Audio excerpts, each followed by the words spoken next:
My name is Tim Goh, and I'm your moderator for the event today.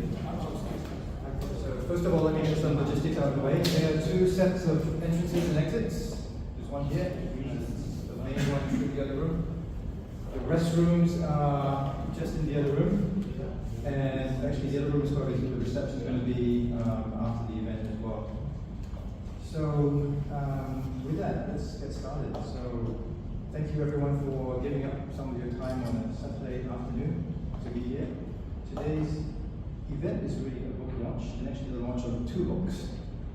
And this is an opportunity for you to get to know the man behind the books, to get to know a bit about the books themselves, and also to stimulate thinking and dialogue and provocative questions. That's what we're hoping for later in the Q&A session. So following this, I'll hand over to Boon Choo. He will describe his books. And following that, there will be a Q&A session, as I mentioned. So Boon Choo will touch on a number of interesting topics. He will challenge our understanding of ideas and ideals, terminology such as liberal democracy, rules-based order, rights, all that's up for grabs this afternoon. Which will challenge us on that. So do think about questions, do think about thoughts that you might want to share in the Q&A session as we head into that. So in preparation for this event, I actually asked Boon Choo what his objectives for writing the books. And he gave me a response, and I want to make sure I get it correct, so let me read it. Yeah. He said, "I would like people to understand that the world is not well. To get it back to a sustainable equilibrium where the planet is sustainable and men live in peace, we have to turn it inside out to get it right side out." So with that, let me introduce Boon Choo before I hand the mic over to him. I prepared some notes to do justice to the retreat. So Boon Choo's journey is as colorful and layered as the rich tapestry of his hometown, Malacca. Boon Choo grew up in this historic melting pot city. It's a place that's been under the rule of the Portuguese, the Dutch, the British, and is home to Southeast Asia's first Chinese migrant community. But it's fair to say that Boon Choo's early life was like a historical buffet, offering a bit of everything, and this has clearly found its way to his writings. Boon Choo didn't stop at soaking up the diverse history of Malacca. He took his curiosity on a global tour. After earning a degree in economics from Monash University in Australia, his career led him through the fast lanes of the automotive industry and the intricate turns of finance, where he held multiple regional and global C-level roles. His journey took him back to Malaysia, then to New Zealand, to Australia, to Indonesia, to Singapore, UK, Taiwan, Hong Kong, before he finally settled down in Singapore. This CV really reads like the itinerary of someone who's trying to visit every time zone before breakfast. So what makes Boon Choo's story interesting is his sharp focus on outcomes, from parliamentary democracies in the UK, Australia, New Zealand, to pragmatic, merit-based governance models in East Asia. Boon Choo realized something profound. Political ideologies are the garnish, and outcomes are the main course. However, we've been conditioned to value the garnish more than the main course.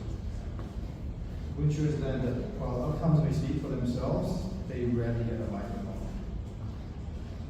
His experience has led him to question everything. A pivotal moment was the Hong Kong riots in 2019, also known in mainstream reporting as the pro-democracy protests.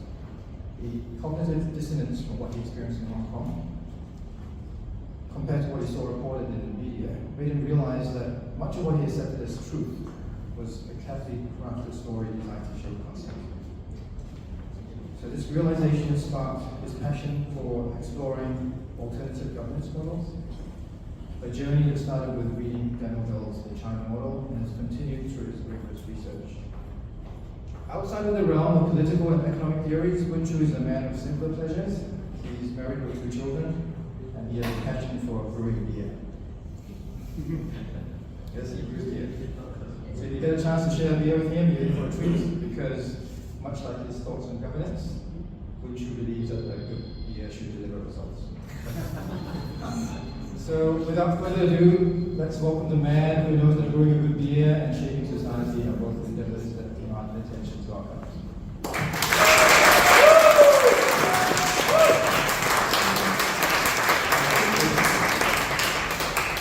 I think you can hear me, the mic's on. So I really appreciate the fact that you've taken an afternoon off to come and spend time with us.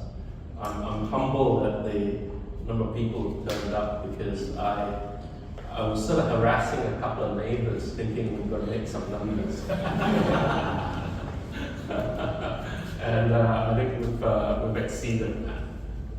So, you know, I know you've sacrificed an afternoon, so I'll try and make this as resonant as possible. As Tim mentioned, I have traveled a bit, I've lived in various countries a bit. So again, the experiences that I had are pretty much in the book, but it's also the experience of where I was born, because I'm the product of an environment where I knew the Portuguese came, the Dutch came, the Brits came, and again in Malacca where I was brought up. The Chinese community in Malacca is one of the earliest Chinese communities. So that sort of imprinted in me and sort of gave me ideas that I've sort of absorbed. So when I wrote the first book, it was during the time of the upheavals in Hong Kong. And as Tim mentioned, the dissonance that came to me was that I was reading something and I was seeing something else. And that created a bit of a bubble in me waiting to burst out. Now, when I wrote that book, a lot of it was on recent history. And this is where I want to bring you to what I think are two events, recent history, two events that happened that were turning points in the global order. The first event was widely known,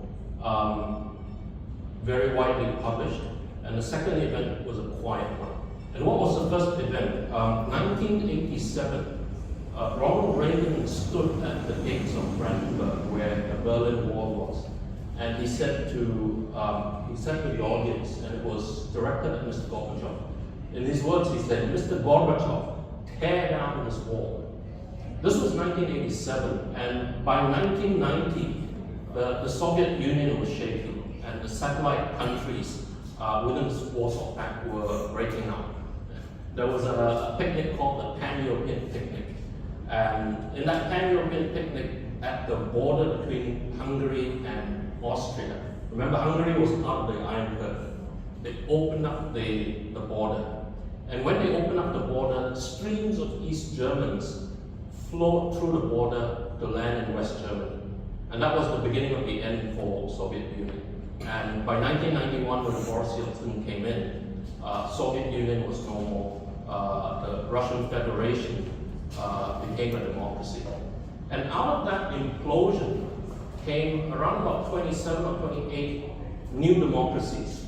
It was a moment of jubilation because what the West saw was, it was a moment of victory, a complete victory, because they didn't have to do anything. The Soviet Union collapsed.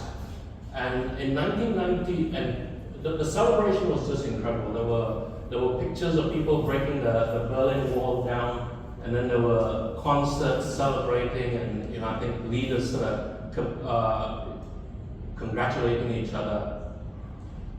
World headlines for quite a few months, and the unipolar moment had arrived.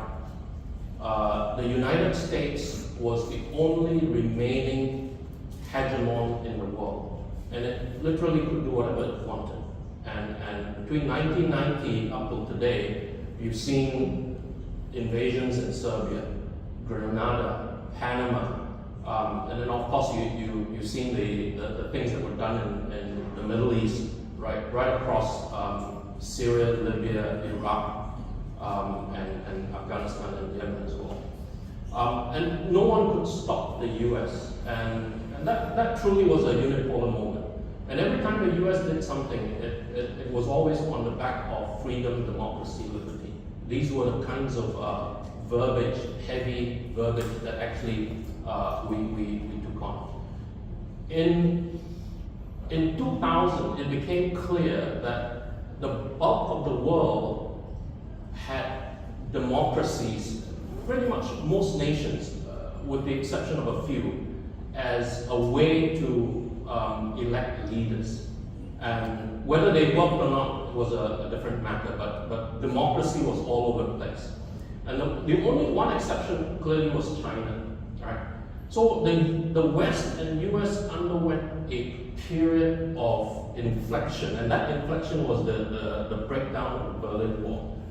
And when they offered the Chinese entry into the WTO, the thinking then was, look, we give them the right to trade, as if the right to trade was theirs to give, right? We give them the right to trade, bring them into the WTO, right? Within a few years, they will be in our image. In other words, they will end up being a democracy just like us, right? And the world will be more aligned. And of course, 1992, Francis Fukuyama wrote the book, The End of History. For those of you who are initiated, the end of history was a description of human evolution, human organization of their own society. So we went from hunter-gatherers to agricultural communities, and then we had feudal lords, serfs, and then we had monarchies. We tested out communism, and there was a directional, not always straight line, but a directional line towards what Frank Fukuyama said the end of history was, which is liberal democracy a la Western style, right? And that was the moment of inflection. So when they offered the WTO accession to China, the thinking was China will also go through their own moment of inflection. But little did they know that China, 12 years before 1990, in 1978, had undergone their own point of inflection. And I would also call it their own end of history moment. And for those of you who are old enough, you'll know that that end of history moment actually happened here in Singapore. Singapore was a catalyst to the reawakening of China, the regermination of something. And what was that, right? So I take you back to 1976. The Cultural Revolution was over, right? The Gang of Four had been arrested. But those of you who know the Cultural Revolution will know that the Cultural Revolution turned China upside down, literally upside down. Everything that the Chinese had respected and thought was good was turned on its head and called counter-revolutionary. So respect for teachers, respect for parents, respect for knowledge, respect for culture, respect for antiquities, all that went out the window. For 10 years, they went through this period of upheaval where values were turned upside down. So in 1977, Deng Xiaoping was rehabilitated the second time. He was purged twice, he was rehabilitated twice. And in that year, he outmaneuvered Mao Zedong's successor, a chap by the name of Hua Guofeng. Many of you may not have heard of it. He outmaneuvered him, and he became a paramount leader. And as paramount leader, he made a trip to Southeast Asia. And there was something for that trip, and I think it was, I guess it was to convince Southeast Asia about China's actions against Vietnam at that time. But he had far greater and more burdensome thoughts in his mind, because if you can imagine, China in 1977-78, fresh out of the Cultural Revolution, was bankrupt. Financially bankrupt, they didn't have money. And they were bankrupt of ideas. They didn't know how to go forward because what they tried was disastrous. Right? They went through the Great Leap Forward, they went through the Cultural Revolution. Do you go back to communism? Do you go back back to the roots of the Marxist revolution? Or do you hear all these voices coming from the West and say it's time now to adopt Western-style adversarial politics, liberal democracy, right? And all the heavily loaded words like freedom, liberty for your people, right to choose, all that came with it. So in 1978, it was not sure which direction China would go. And then when Deng Xiaoping made a trip to Southeast Asia, they visited 3 countries. He visited Thailand, Malaysia, and Singapore. If you look through the archives, there was hardly anything on the Thai trip, made no impression on him. There was hardly anything in the Malaysian trip, made no impression on him. But when he came to Singapore, this would be his 2nd time in Singapore. He had been in Singapore once in 1920 as a 16-year-old on the way to France to study Marxism. He thought the place was really lousy. He said, stank, Chinese immigrants living poorly, nothing was right, just rubbish everywhere, the river was dirty, and people were living poorly, not much different from China. It made a very bad impression on him. But the 2nd trip that he made to Singapore was totally different. He saw a progressive group of people. He saw that the place was Chinese still, and they took him up to the M&D building. It was Liu Taike, if I'm not wrong. And Liu Taike then would later become the CEO of HDB. So they showed him the HDBs being built, tall buildings, and what have you. And he was impressed. He says, hang on, these Chinese people, he knew Singapore was not communist. And Singapore under Lee was definitely not a Western liberal democracy, right? So there was a way that Lee Kuan Yew had used to bring Singapore forward. And when he met Lee Kuan Yew, the 2 men couldn't have been more different, right? One was a Bain, Cambridge-educated lawyer, spoke mainly English, very sophisticated, right? And then was barely 5 feet. And a revolutionary and purged twice and come back, right? And man of few words. But the one thing that brought them together was that both of them were pragmatic individuals. They were non-ideologues, right? And they just wanted outcomes for their people. And if you go through the archives of all that Lee Kuan Yew would say, outcomes matter. Outcomes always matter. And we go through the archives of what Deng Xiaoping would say. He says, and many of you would know this, doesn't matter the mice is black or white, right? Okay. Or doesn't matter the cat is black or white, right? Yeah. So long as you catch the mice. Good cat. So they were practical people, and at the dinner table, Lee said to them and says, look, it's in you. We're progenies of poor, landless peasants. You've got the literati, right? And all we did was choose good people. And that was when the moment the penny dropped. And that was that quiet moment of inflection that would bring China to where it is today. That it is in their DNA, whatever Singapore was practicing, it was practicing what the Chinese had in them. And Singapore is a Chinese place, right? Political meritocracy, we wanted to put a term to it, and it would be outcomes. So Singapore had no adversarial politics at that point. Yeah, we run elections, but elections were a formality. The PAP won 80%, 78%, right? So it was essentially a political meritocracy, and that clicked in it. And that is the difference between 2 moments of inflection. One is a very joyous, loud celebration, and the other one was quiet. But when Deng went back to China, he said, as he did this southern tour, learn from Singapore, because there is good governance and they've got good discipline. Right? And that kick-started what you would hear from me as the Singapore fever in China. So the Chinese knew Singapore was progressive. The Chinese knew Singapore had outcomes. But what was Singapore's secret sauce? That secret sauce was what waves of officials from China would want to learn when they came to NTU. There were mayoral classes here, helped to inculcate the Chinese into the Singapore model. And I had a quick look at the curriculum of the mayoral classes. And they call them mayoral classes because a lot of these people from China, when they actually came to study the course, they end up in China as mayors of some fairly large cities, very powerful people. I had a look. They didn't learn liberal democracy in Singapore.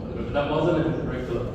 They learned the Chinese tradition of administration.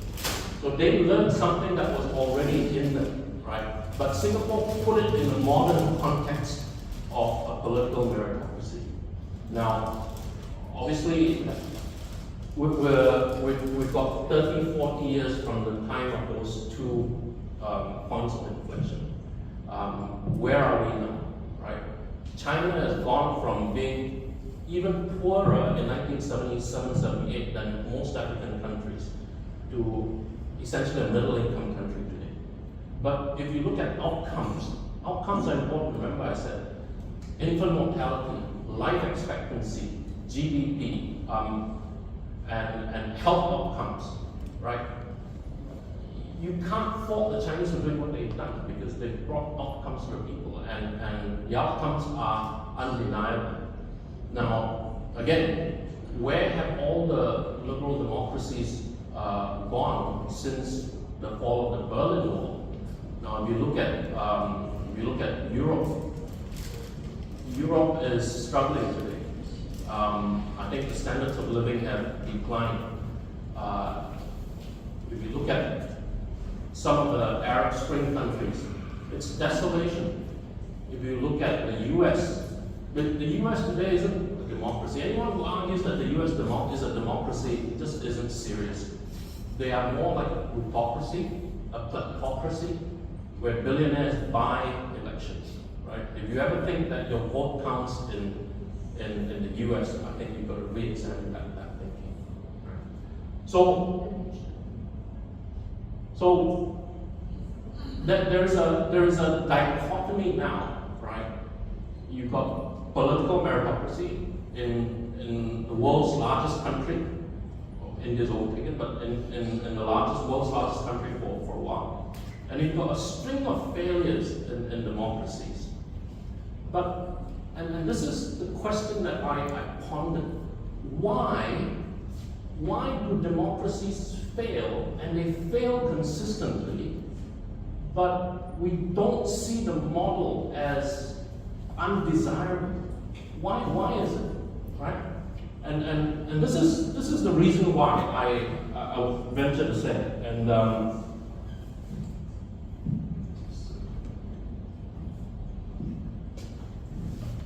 there is a core in democracy that's described by words, right? And broadly, those words are about self-evident truth that all men are created equal. And then we've got certain inalienable rights. That ultimately is the core of what I think adversarial liberal democracy is. But if I look at this, it's not an evident truth. It's not a self-evident truth because all men are not created equal. That is a fact. And when we say endowed by his creator with certain inalienable rights, where did that come from? Why not endowed by the creator with certain inalienable duties, obligations, right? Because this seems so seductive. It just pulls you in and digests you, and you willingly give in and say, this is what I'm about. I'm equal as anybody, and I've got certain rights that nobody can take away. But I would question this, right? This to me is a falsehood. And I've seen many people struggle with this. That there is a reason for this. It came from a certain place. And I maybe digress just a little bit. Right? the reason this statement was made by Thomas Jefferson, but the origins of this predates him. The origins of this came from the Puritan philosophers who came out of the Reformation. If you remember, the Reformation was Martin Luther leading his flock out of Catholicism. And the Catholic Church was a political entity. It was run by the clergy together with the princes and monarchs of Europe. And Martin Luther taught his flock that you do not need to buy redemption. Your faith is your salvation, and you are no less than your feudal masters. And therein lies a concept, but it was a spiritual concept. Yes, God would view every soul and every human to be equal, but in the realm of men, that is not true. In the realm of men, that is a falsehood, right?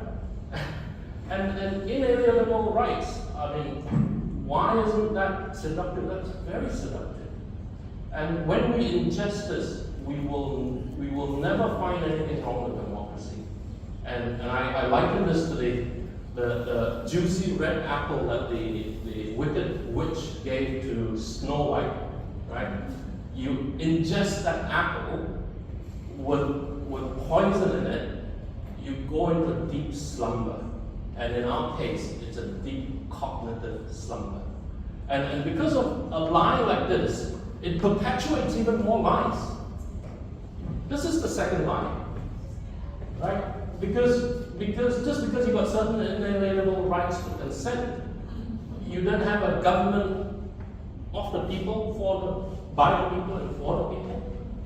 That again is a lie in today's environment, because we've seen so many instances where that is just not true, right? So again, I talk about this in my first book, but in my second book, I took this idea further, right? And I wanted to go deeper. I wanted to understand why the world today is what it is, because we live in a dangerous world. The world's just not right. The world is antagonistic. The world is at a point where someone looking at the doomsday clock will say we've got 90 seconds for global destruction, right? And we're so heavily bought in on some of our ideologies and ideas that we're willing to destroy the world just to keep that ideology. And where did this come from? Where did this idea on rights come from? And this is where I want to introduce a man to you. Now, if the devil had chosen to be in man's form, it would have to be this person, right? It really would have to be this person. Let me introduce him to you. His name is Rodrigo Borgia. Right? Rodrigo was born privileged. You couldn't find a more privileged family to be born in. Rodrigo was born into the house of nobility, the house of Borgia in the region of Aragon. Now, apart from the fact that he comes from a rich, privileged family, his uncle was a pope. His uncle was Calixtus III. And of course, popes aren't supposed to have children, right? They're supposed to be celibate. Now, if popes don't have children, who are the heirs to the pope? It's the nephews. It's the nephew. And Rodrigo Borgia got a lot of privileges from his uncle, right? But be that as it may, I mean, he became a cardinal at the age of 24. Rodrigo Borgia, on his own, was articulate, he was handsome, he was tan, and he was a good conversationalist. And he had a genial personality. And he was desirable amongst women. Right? He made use of that. And I think it's well documented that he had more than 10 children. There were at least 10 that were documented, but more. He had mistresses. But more than that, right, apart from his carnal behavior, he was a consummate politician. I mean, just a bit about him. If you've read the book or if you've heard about Niccolo Machiavelli, the one who wrote The Prince, about Machiavellian character, it's about his son-in-law. Cunning, conniving politician. He became a cardinal at 24 and he was given a very powerful position within the Curia. The Curia is the Pope's cabinet. And within the Curia, he was the vice-chancellor of Rome. He took care of all the Pope's correspondences. Being a cardinal in Rome was a very powerful position because the Catholic Church stood above all the other monarchies. The Catholic Church could excommunicate you, and if you're excommunicated, you lose the legitimacy to rule, and that was very, very powerful. And of course, cardinals were like princes. So one of his early political achievements was he united the Kingdom of Spain between Castile and Aragon. He married two cousins. It wasn't allowed in Catholicism, but he did it anyway, right? And he had the monarchs of Spain in his pocket. He became a cardinal at 24, and because he was a cardinal for a long time, his chance at the papal throne came when he was 61, 1492. Pope Innocent VIII passed away.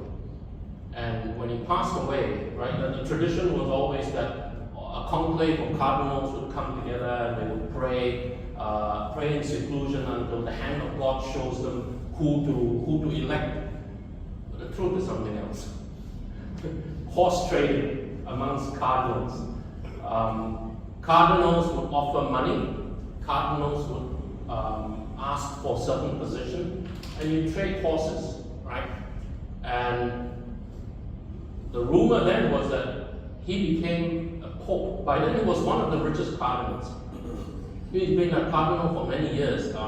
He knew all the politicians, he knew everything, and what he had was money, and he bought it with 4 mule loads of silver, and he got to be the pope. 1490 to 1493, I want you to remember that. That is Annus Horribilis for the world. It's a horrible year for the whole world. And I'll explain why. Within the week of his accession, Christopher Columbus was sponsored to go find India, to explore and find India. He left Spain, right, a week after his accession. And he arrived in Bahamas. And when he arrived in Bahamas, he saw that the people were very docile. They would give everything to him. And he made one ominous observation, because they had good bodies, they would make good servants. Right? So he took gold, he took silver from the Bahamas, and later he went to Hispaniola, which is today's Haiti and Dominican Republic. He took gold, silver, and slaves back to Spain. He wrote a letter to the monarchs of Spain, explaining and describing the riches that he found. He thought he found them, which obviously wasn't true, right? And that letter spread all across Europe. And the Spanish monarchs were fearful that all the other monarchs would come in and start claiming the land, right? Or claiming what Columbus had discovered. So they took that letter and they went to their friend, Rodrigo Borgia, which is by now Alexander VI, his papal name. And what did Alexander do? He drew a line from north to south, bisecting the island of Cape Verde. And then in the papal bull Inter Caetera, he said, by the will of God, through his messenger, we grant you the rights, the Spanish king, to all lands discovered, yet to be discovered. We grant you the permission to sack and ransack all cities, duchies, towns, provinces, and make unbelievers servants in perpetual servitude, right? And that bull, papal bull, was, and of course, land east of that goes to the Portuguese monarch. That papal bull was couched in language of devotion and piety, but the kind of violence that it sort of spelled out was just unimaginable, right? Why do I say that became annus horribilis? Because the Europeans would take that right and it exploded. It exploded in the bodies of all the natives in the Americas, and also exploded in all the bodies in Africa. So within 7 years of Inter Patera, because the Pope had created a new global order. It had rules. Because in those days the world was just Catholic. The Western world was Catholic. It was a new rules-based global order. The rules were the world belonged to Spain and Portugal. Everyone else stepped back. Right? This was the new hegemon.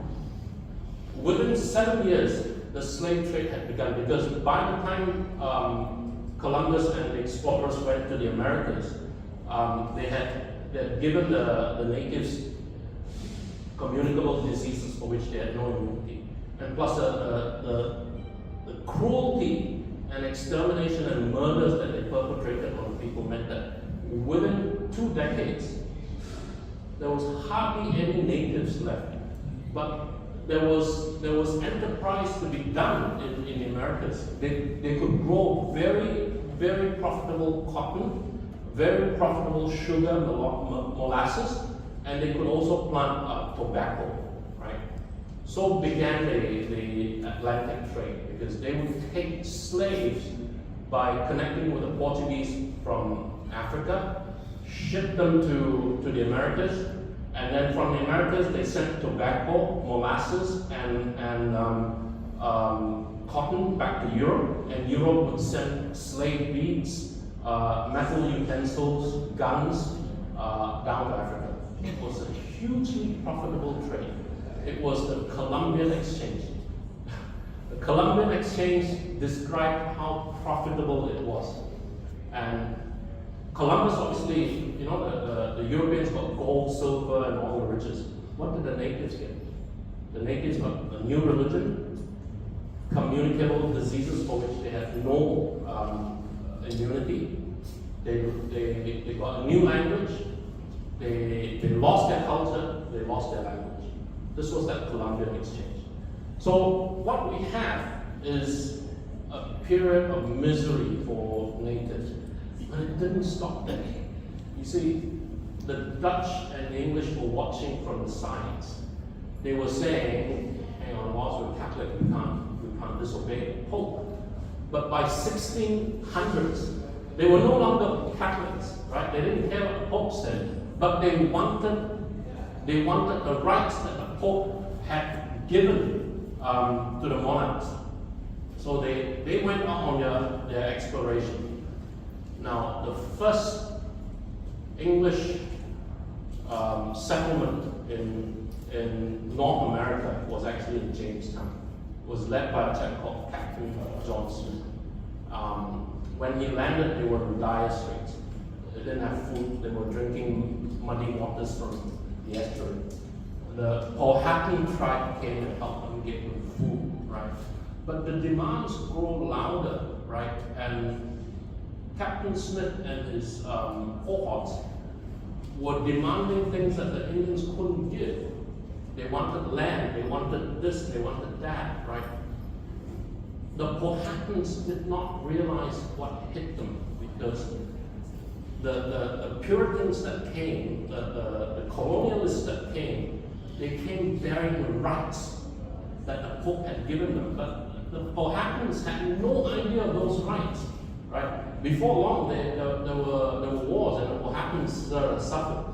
But there was one article I read about what the chief of the Powhatan said. Why do you take from us by force what you can have by love, right? And that was a defining moment for me looking at this.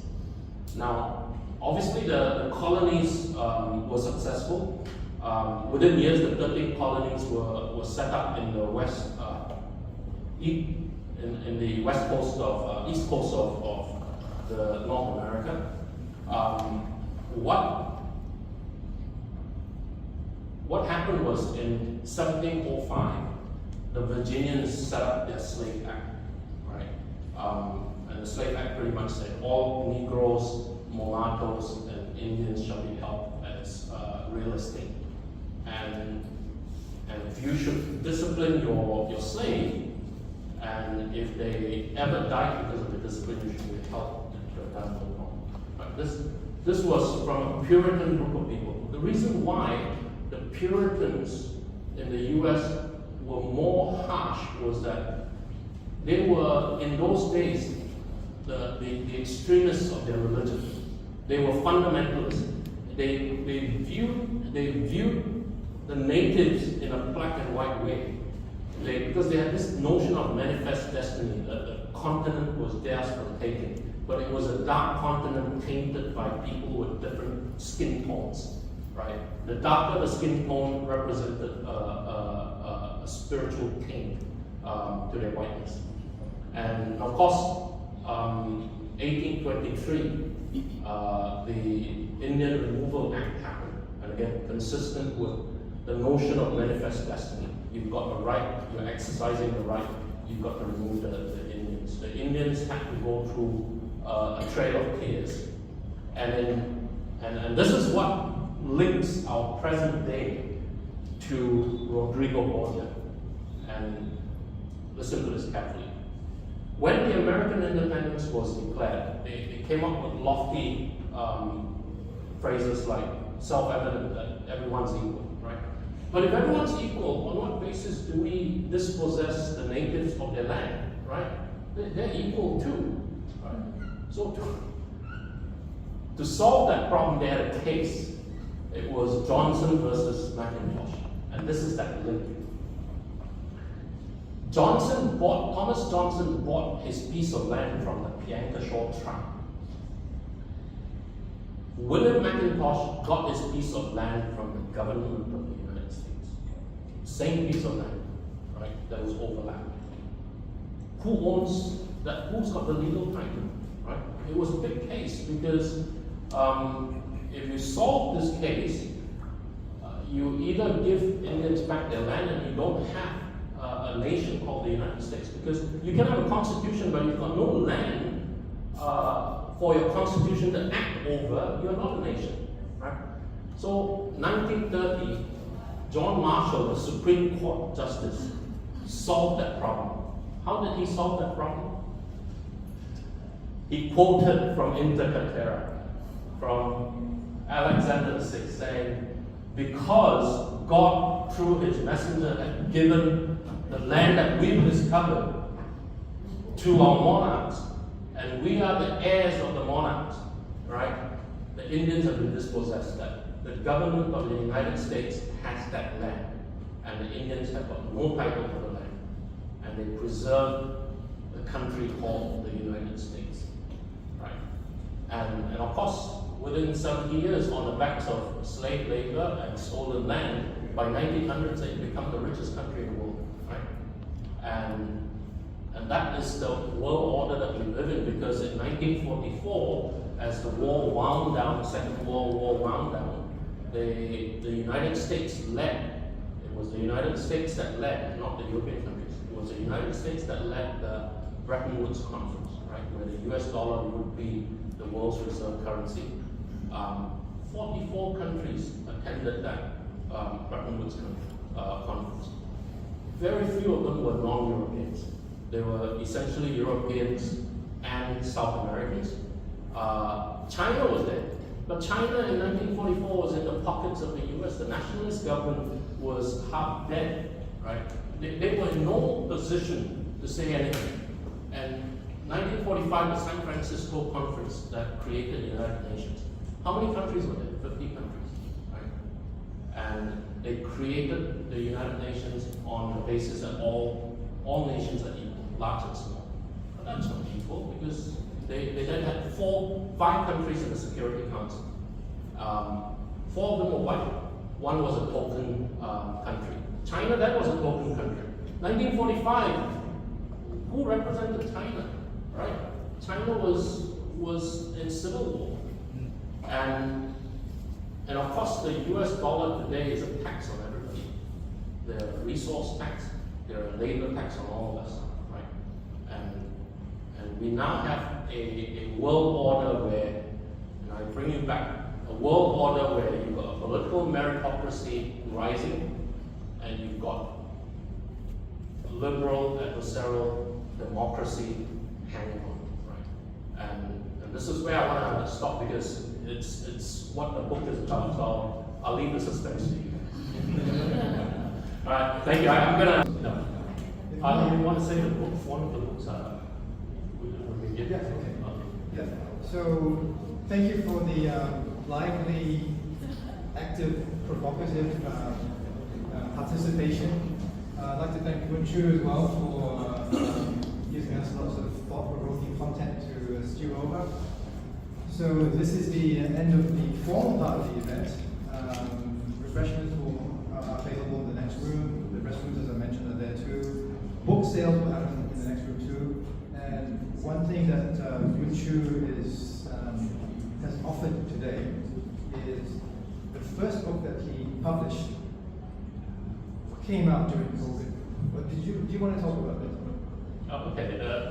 I had printed the books at the beginning of COVID, thinking, well, COVID would be a couple of weeks, and then it launched.